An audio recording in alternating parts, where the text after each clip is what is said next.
So, Min, Uh-huh. where we left off, you were on the edge of a cliff, and there was this um, black-robed woman with long black hair, pale skin, and red eyes, who had tapped the ground next to her to motion you to come and sit. And below the cliff face, you saw a scene of a red dragon with what appeared to be blue stripes fighting a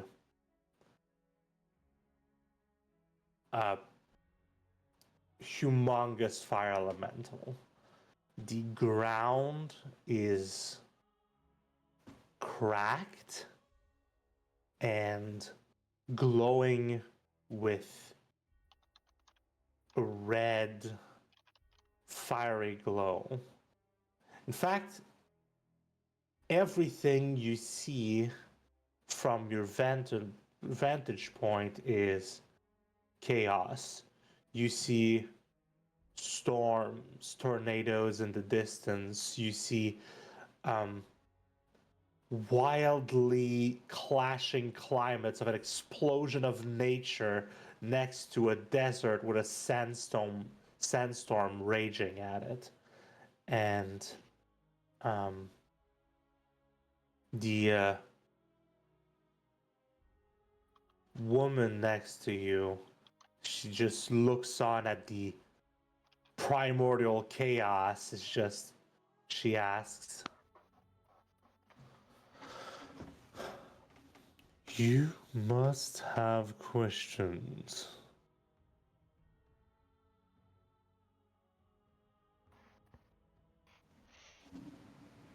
Oh, I certainly do. Ask away.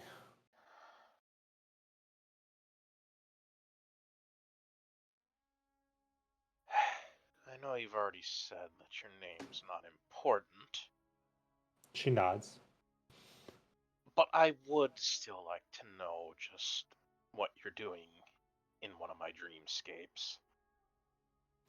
Oh, well, that's a good question. You're not in your dream right now. Not exactly. Um, this is complicated and a bit strange, but let me explain. There is such a thing called the scaled phantasm. Other people call it the dragon dream. It's a. I hesitate to call it a dimension because it's not exactly right. But for the sake of this description, let's go with that. It's something that's accessible, usually, only to true dragons. Have you ever wondered why dragons come out of the egg knowing things? Knowing Draconic, already ready to speak it? Knowing about their family, their ancestries? Knowing about some customs of mortals, despite being just out of the egg?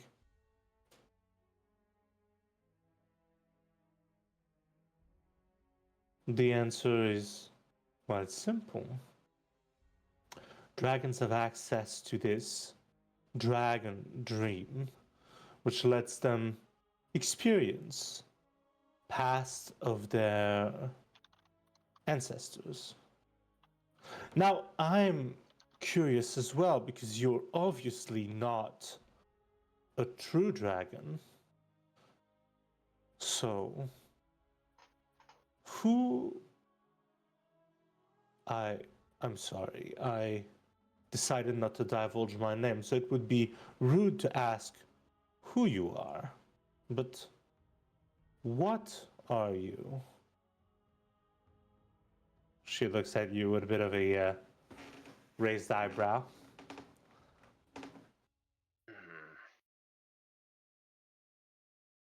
Amongst the queendom, I'm what's known as a blood-blessed. Ah, that explains it. Well, since you said something, I will say something in turn. I, of course, am a dragon. And the reason I'm here is that, well, like many you will meet in this dream, I am your ancestor. I do not know if I still live. It's all murky here. I could be dead, could be alive. There's an imprint of me in the dream.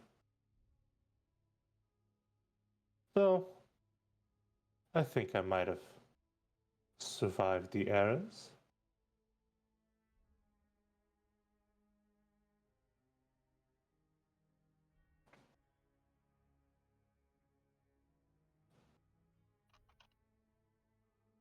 She looks down at the red dragon fighting the elemental and just tisks and just kind of waves her hand, and the entire world pauses. She says, "This isn't going to be helpful to you. You're starting midway through." I was having a look, refreshing some memories, and there you were. But no one wants to start a story midway through, do they? Yeah, I think starting at the beginning would be helpful. Well, it seems that you're usually how this works.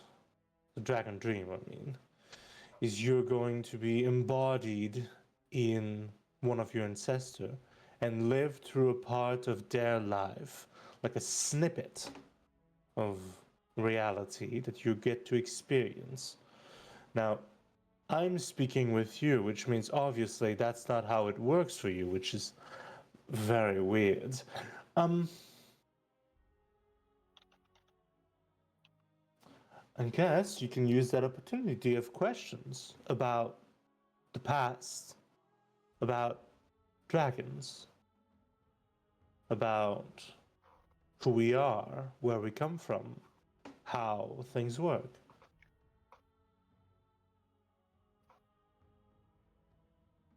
I've sailed the dream for a very long time, so I know many things.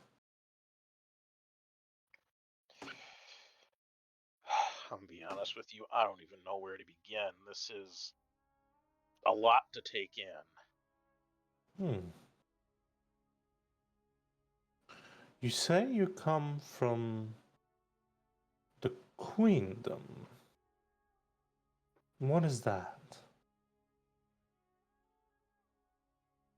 As I said, I am an imprint on the dream. I'm not up to date with what happens. Hmm. Well, judging by that, you're from the past. Distant. I definitely am from the past, she says with a chuckle. Alright. Well, the short version is Tiamat is eventually released from her prison and establishes a nation of sorts on the prime material plane. It is, well, called the Queendom because she rules over it, and it covers a vast part of Faerun. She nods and says, "That sounds like her, yes." I'm not exactly surprised. I didn't think her deal with Asmodeus would keep her contained forever.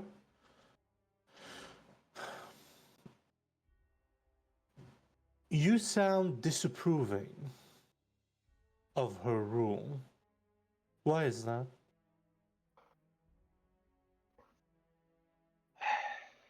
Well, it's complicated.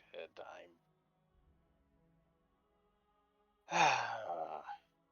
guess it really depends on who you're talking to. I've been called a disappointment for a good chunk of my life. Hmm. So personal reasons, not ideological? Well,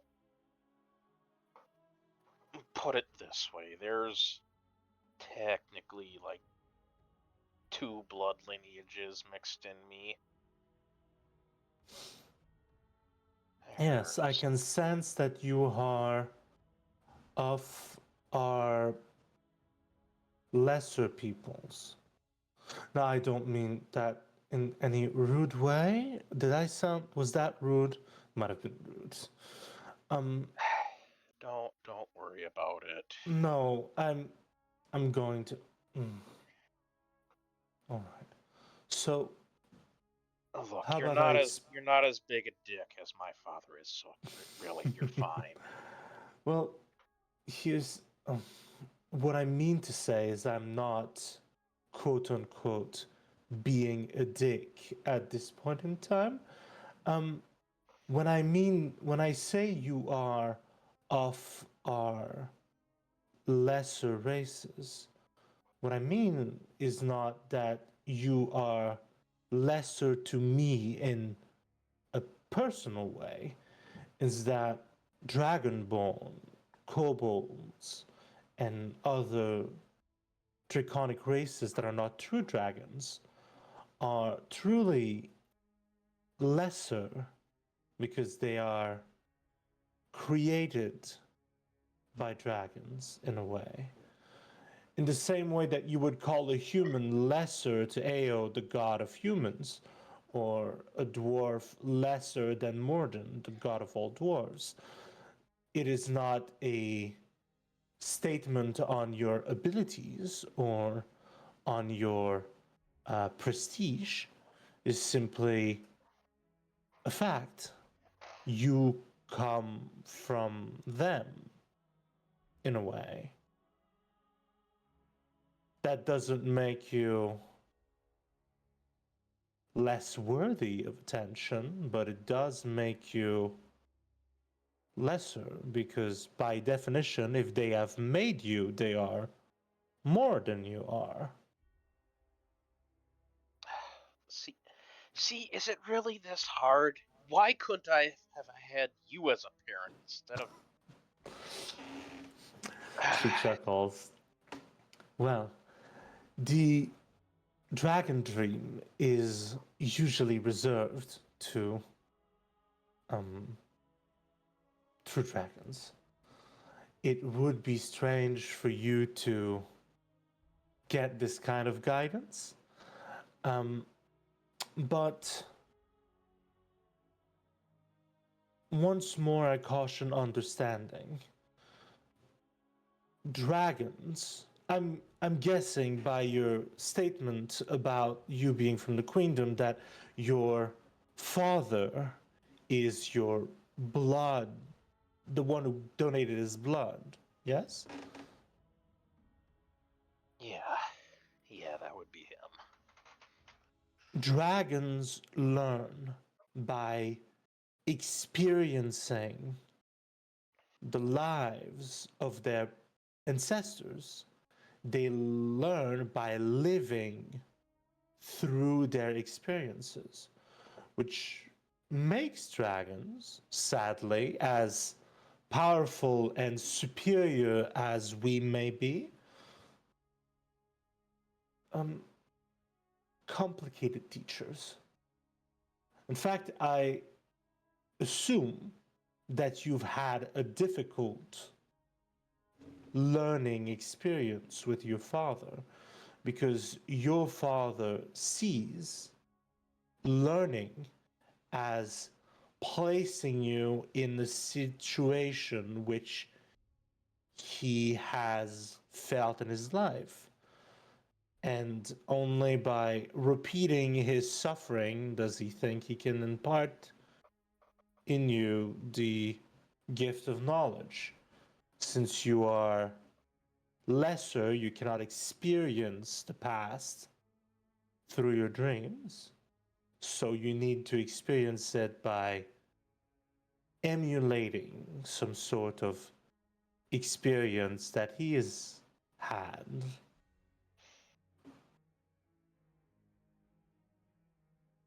Does that make sense? Yeah. I don't necessarily like it, but yes, I guess You it don't makes have sense. to like it. How about this? How about I show you a glimpse as to where the pride of dragons comes from. Perhaps that will help you understand what. Perhaps even that will let you understand why Tiamat believes that she is right in her decision to rule the Faerun. Would you like a glimpse behind the curtain? Well, I mean, I'm here, so She smiles. might as well make it useful. She smiles. She says, "All right. Then how about we move back?"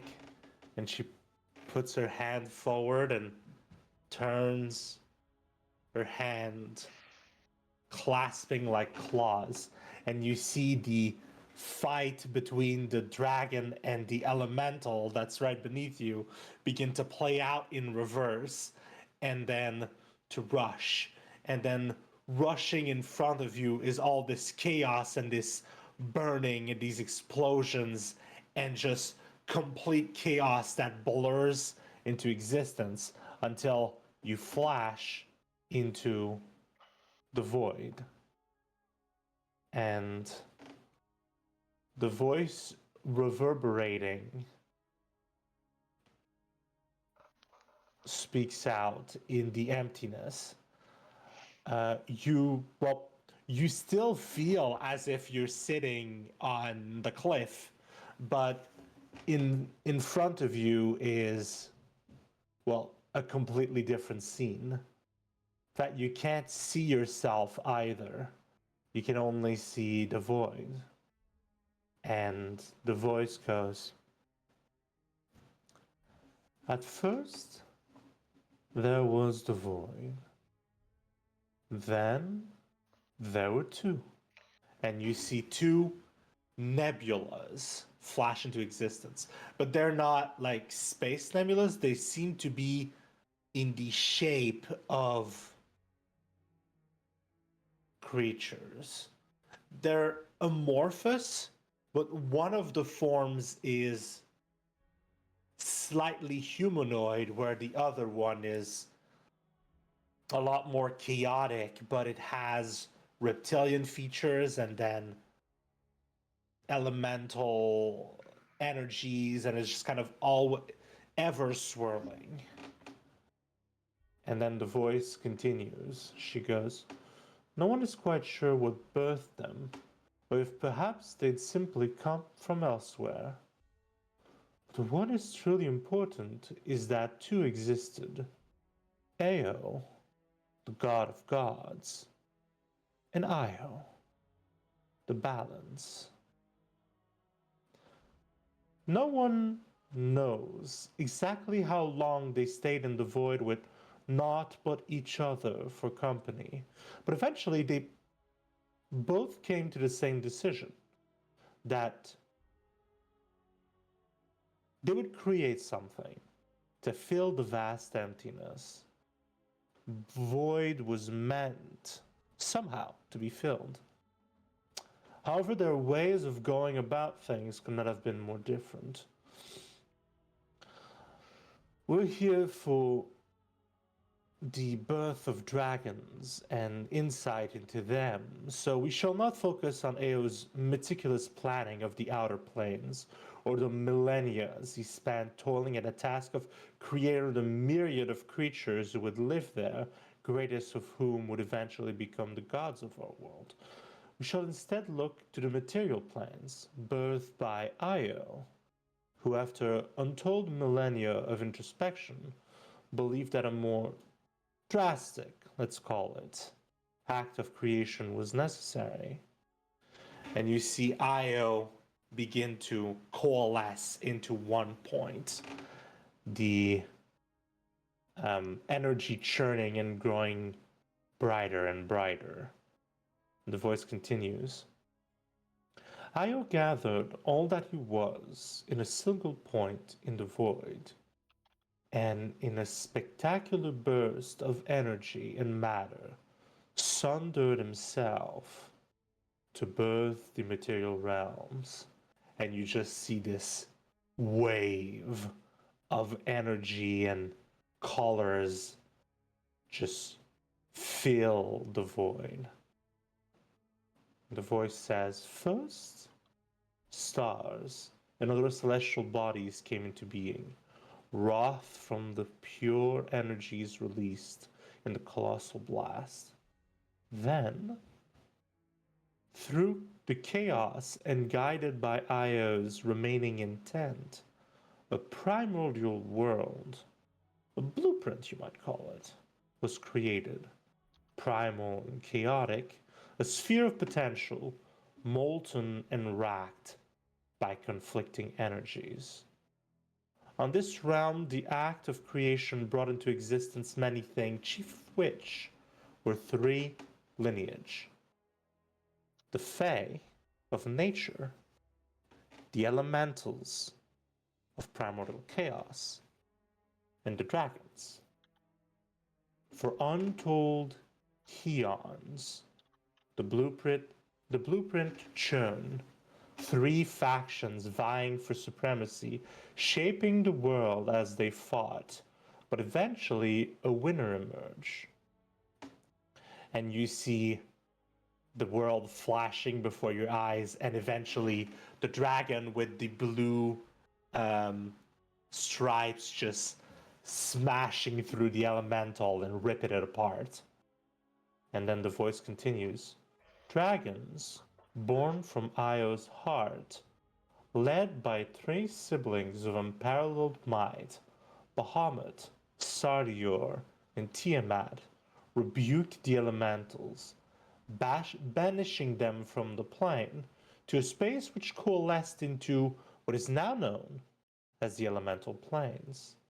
Witnessing the defeat of the great primordial elementals, the phase of nature, unwilling to suffer a similar fate, entered into a pact of sorts with the victorious dragons, requesting to be given time to create a place where they could dwell away from the dragon's domain, across the veil, which eventually came to be known as the Feywild.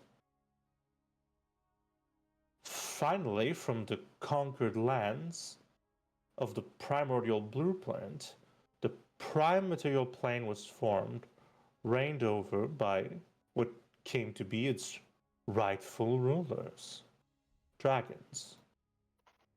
It's only then, having a stable blueprint as reference, built through struggle and conflict of the three prime originals, that the churning mass of Io's power exploded outward, filling the vast void with near uncountable words, birthing what we call the universe. And then, woof, everything flashes back, and you're sitting back on the the cliff with the woman. You see, from Tiamat's perspective, she's not taking over Faerun, as you call it. She's taking it back. It was always hers to begin with. I'm not going to say she's wrong or right.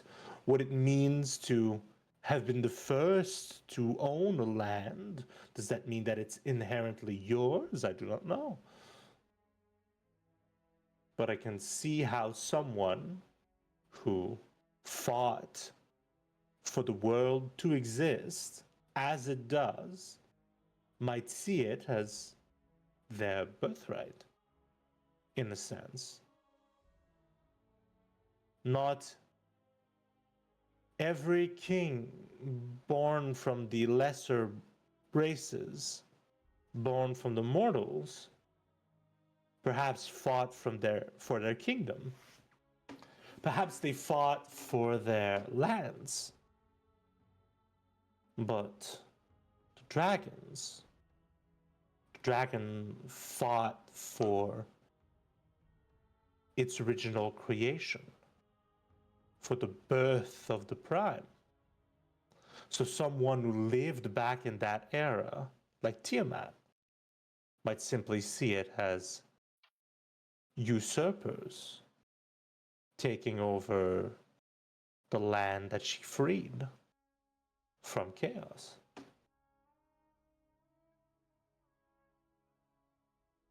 Do you have questions? All right. If that's the case, why would Bahamut oppose her? Bahamut. Bahamut has a different point of view. But I do not think I have the time to go into it over the time that remains. You're going to be waking up soon. But let's just say that in a later event that took place much later, after the gods had created the mortal races and populated the prime with their creations, a conflict arose where Tiamat and Bahamut found themselves on different sides, despite being siblings, and this solidified Bahamut's place within the gods. Now, perhaps the Tiamat, the fact itself that Bahamut has joined the gods as one of them is sacrilegious, because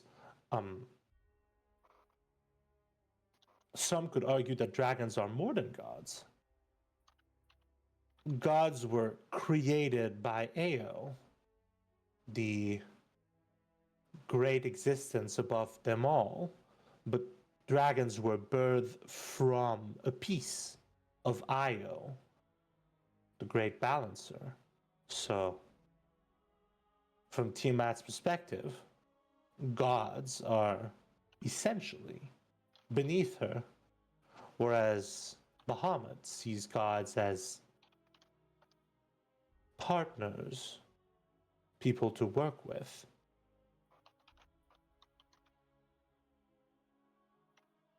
That's about as far as I can get into that piece for now.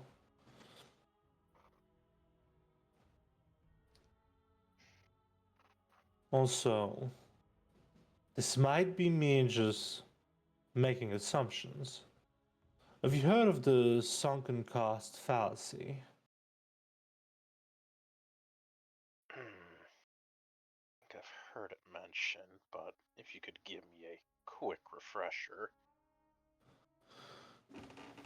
People, that includes dragons, find it harder to give up on something once they've expended energy into it.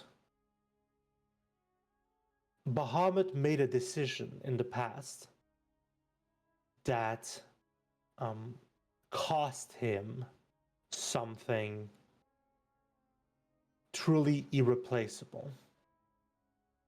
And changing his mind would mean that that irreplaceable thing was lost either by his mistake or for naught, which is perhaps something that he's not willing to accept. As great as the three were, they were not infallible.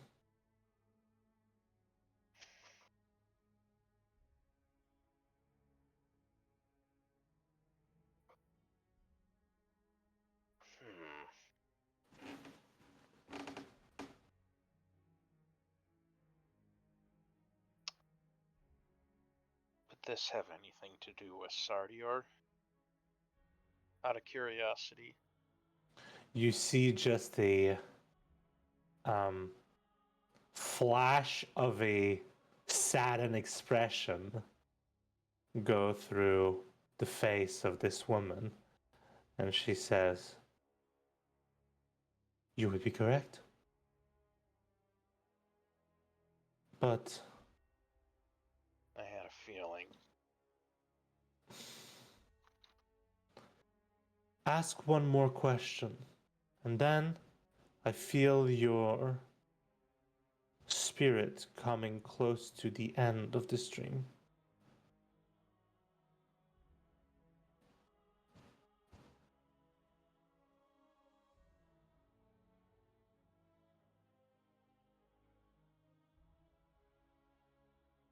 Alright. Then perhaps I could get your opinion on something. She nods.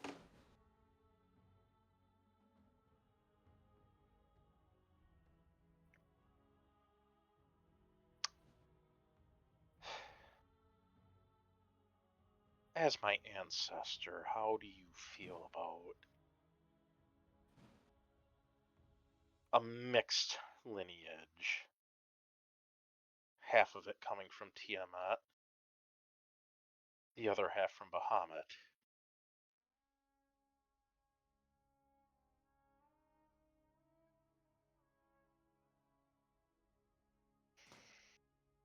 How do I feel about...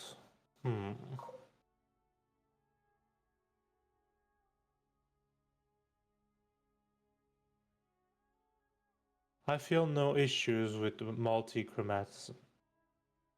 It is not strange to me.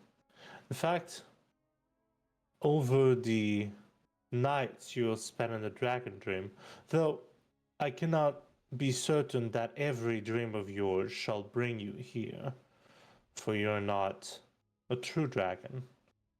But over the times you will spend here, you might learn that your situation, that of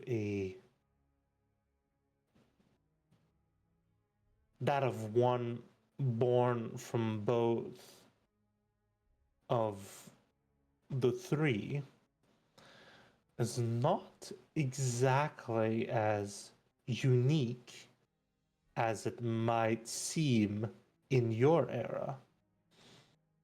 In fact, before the schism,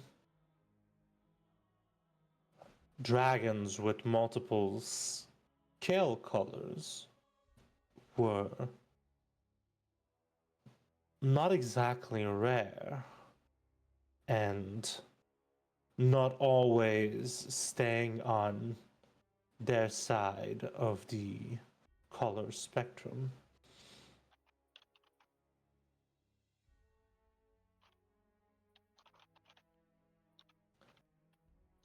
It has been very long since we have seen a true dragon of both heritages, but they, in the past, existed.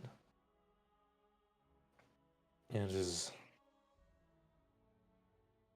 sadly something that has been lost to time. But anyway, I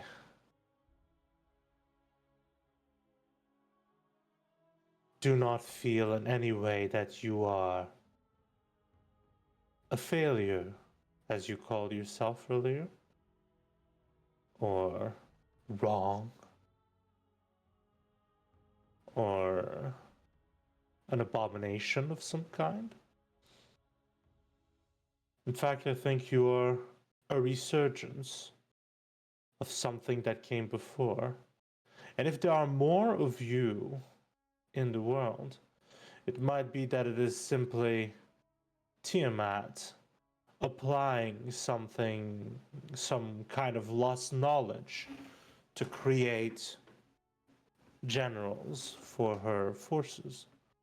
I wouldn't be surprised if the concepts behind your existence are the same for those that came before, repurposed in a way.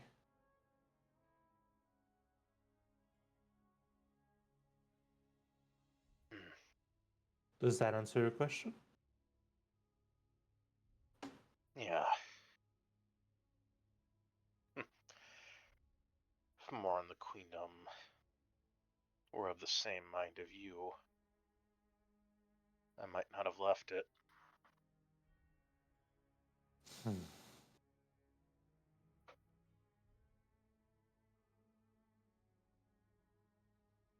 It is good to trust in one's path. But remember, straying from your path is not always a bad thing. You were on a path before you strayed and chose to abandon the queendom, for you had bad experiences with it. But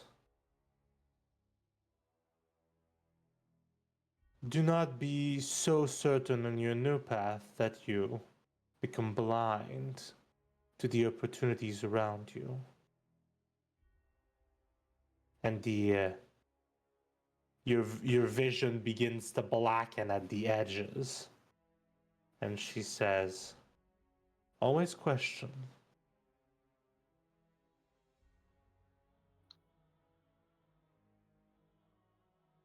No one is truly always right, be they Tiamat or righteous Bahamut.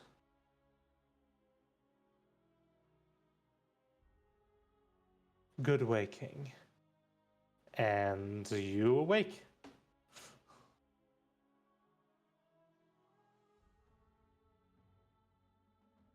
Oh, if I had a copper piece for every time one of my ancestors has talked me into a dream, I'd have 2 copper pieces, which isn't a lot. But it's weird, it's happened twice. Nice. All right.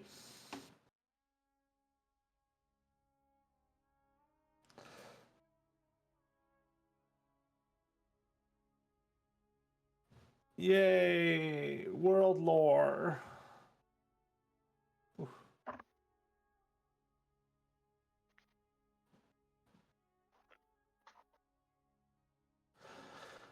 Uh, You could probably unmute and end it now, Kerm. I think that's all of it. yep. Alrighty. Well, Mm-hmm. thank you all for stopping by for this short and sweet little one-off stream we'll be doing. We're going to be taking a bit of a hiatus, it looks like, for the holidays. And we'll be back end of December, early January, I think. We're still working stuff out on our end, but yeah. Catch you then. It's Christmas, ba, ba, Christmas. I'm not gonna start a song singing something copyrighted. You don't worry for it. It's fine. Take care, everyone. I'm shutting up now. And Good we'll catch you night. next session. Woo!